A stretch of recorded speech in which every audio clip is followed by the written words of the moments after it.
90% of the time when you die in Destiny 2, it's preventable.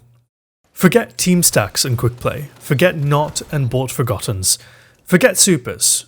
When you go up against an opponent and you lose, it's usually because you made a mistake, and you probably have no clue what it was half the time. When I see my own and other people's gameplay, positioning almost always comes into it. Positioning is one of the great intangibles due to its fluidity in interpretation and its nigh-on impossibility to perfect for every game. But way too many people can't even get the basics right. And if you had to be honest, could you genuinely say that you've got those nailed down? Well, you will. Because your bad positioning ends today, right here, right now. Hi. My name is Ascendant Nomad, and I am your Crucible Doctor.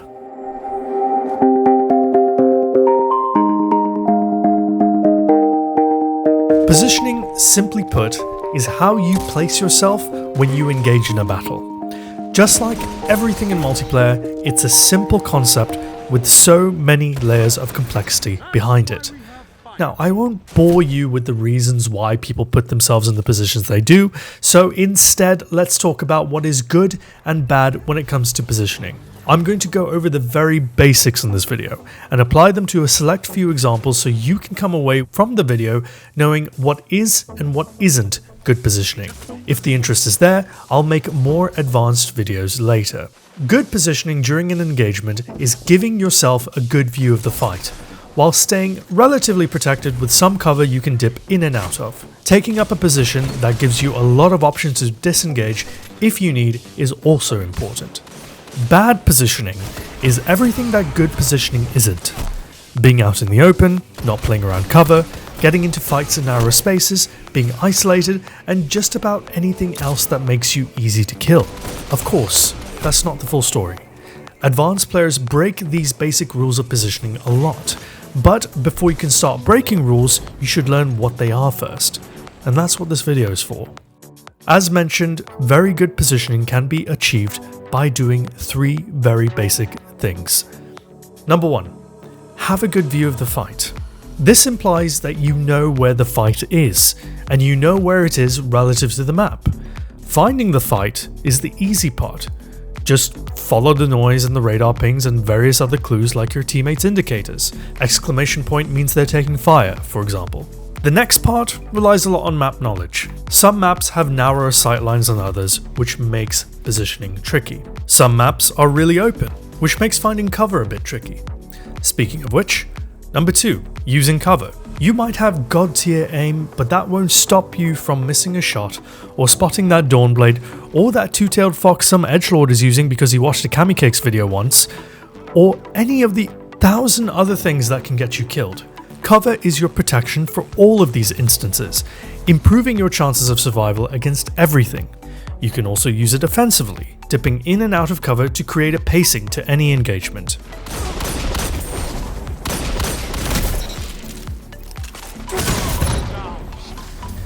Number three, having an exit, or 5. Not every engagement is going to go to plan. Not every engagement stays within the comfort zone of what you're capable of pulling off. And when that happens, you want to play your life, and having exits aids immensely with that. Sometimes you just have to pull an Irish goodbye, you know? There's plenty of Guinness for later. Now, what about being around teammates?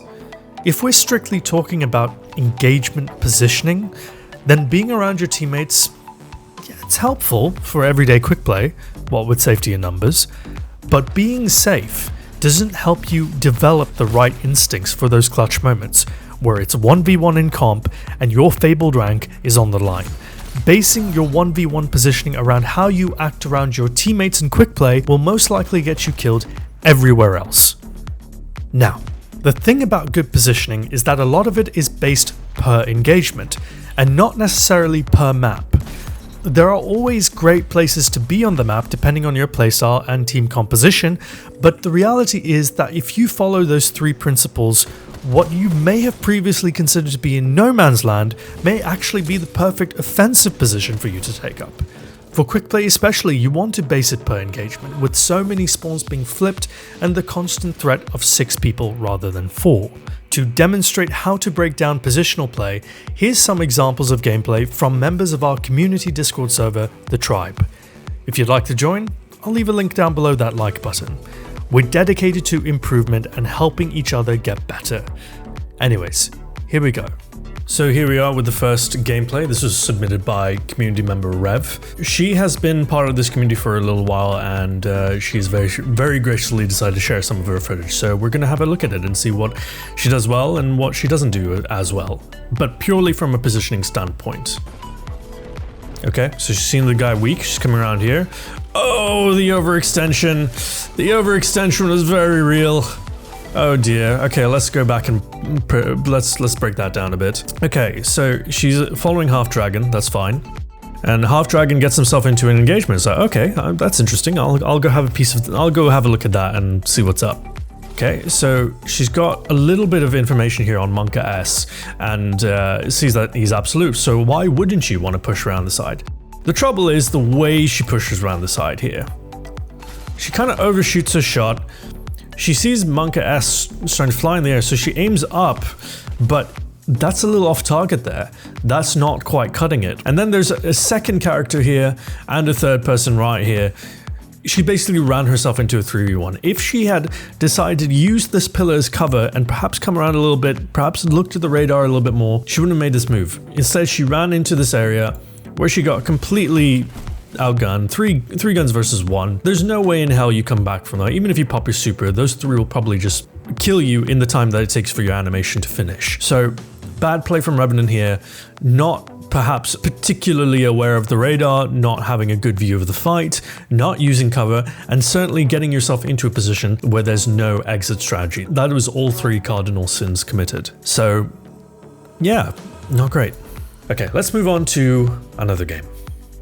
So this game is by Disobeyed Bull, who is actually a Sherpa in the Tribe Discord community server, and he wanted to submit some gameplay using his Ace of Spades and Recluse, and we're going to talk about what exactly he does well with the 2 guns.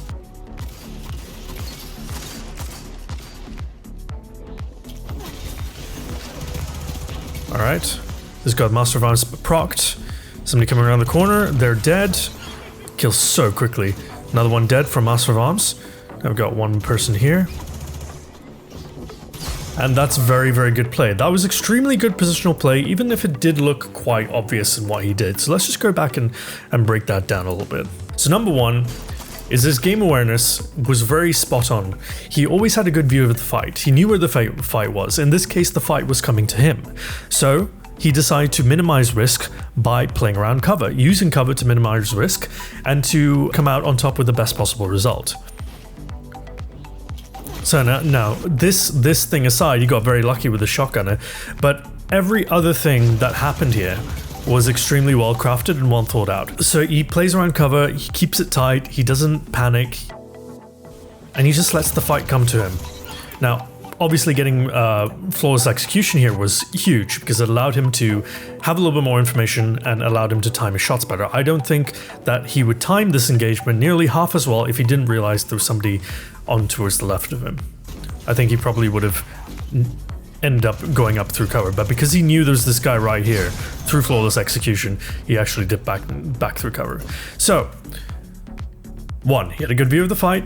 2, he used cover well. 3, he always had an exit strategy. Between getting that first kill and coming out of his cover spot to close that guy down, that was about 11 seconds. And you can get 3 kills in 11 seconds. You can get kills much faster than that. It's a fast-paced game. But that is the kind of speed that you should be aiming to be thinking at. The fundamentals that we're talking about today should be so second nature to you by the time you get to comp or any kind of high-level gameplay that you're not really thinking about them. They just they come to you as easy as breathing does. Ace Recluse, bit of a cheesy combo, sure, but it requires good positioning to make the maximum possible use of it. Like I said, most good positioning is based on engagement rather than the map itself. This is a different story for objective-based games where points of interest are the priority in order to win. In the competitive playlist especially, playing for the heavy ammo is what wins you games more often than not. Also, it does help to understand a map really well, so you can position yourself better for the individual engagements. So leave a comment below if you'd like me to break down maps for their good and bad spots to be in. I also mentioned that advanced players break the basic rules all the time. There's a lot more instinct involved with those plays because in the situations where you break your basic positioning rules, there's a very real advantage opportunity for your team. Whether it's a multi-kill super, flanking to get some shots on the enemy, or just chasing down a dangerous player who's low on health, there aren't as many rules involved with those kinds of plays, but one thing is always certain. The reward far outweighs the risk of doing so. The very best aggressive players break these rules freely, but they also respect them at all times, meaning they're not afraid to revert back to the basics if they need them, because these are the holy grails. These rules are universal, timeless, and they transcend every FPS game. Speaking of universality, before we wrap this up, a quick word from our channel sponsor, Bounty. Bounty is the game-changing platform that allows fans to support their favorite creators by helping pay for content that they want to see. Submit your ideas to your favorite creator and vote for the best ideas from their community with your wallet. The creator chooses the idea they like best, makes the content, and gets paid for it. Content for the fans, by the fans. To learn more, click in the video description below. Rules are made to be broken, but you cannot break something without understanding it fully first, and you cannot ascend to the top of the multiplayer dog pile without understanding the unwritten laws that govern them all. Positioning is one of the fundamentals, a very basic concept with layers of complexity behind it, as it almost always comes into account in every single engagement in every game of Destiny 2's Crucible that you enter in. Good positioning can be taught and learned, but it cannot become an ironclad facet of your game without a steely discipline to exercise patience, caution, and calm. Even with top-level players, scrimming every day against each other, kills usually come as a result of forcing someone into a mistake. That mistake usually is them being caught out of position. In quick play, you can get 30 defeats very easily just by being in the right place at the right time and following the 3 rules mentioned earlier. Perhaps now you can start to see why the top performers also have the best KDs. They don't die much because they watch their positioning, or realistically, they're a little less in a stupor than most of the blueberries in the lobby, but hey. Thank you so much for watching. If you enjoyed this video, be sure to subscribe and check out my other content on the channel. As always, I'm Ascendant Nomad, and I'll see you in the next one. Cheers.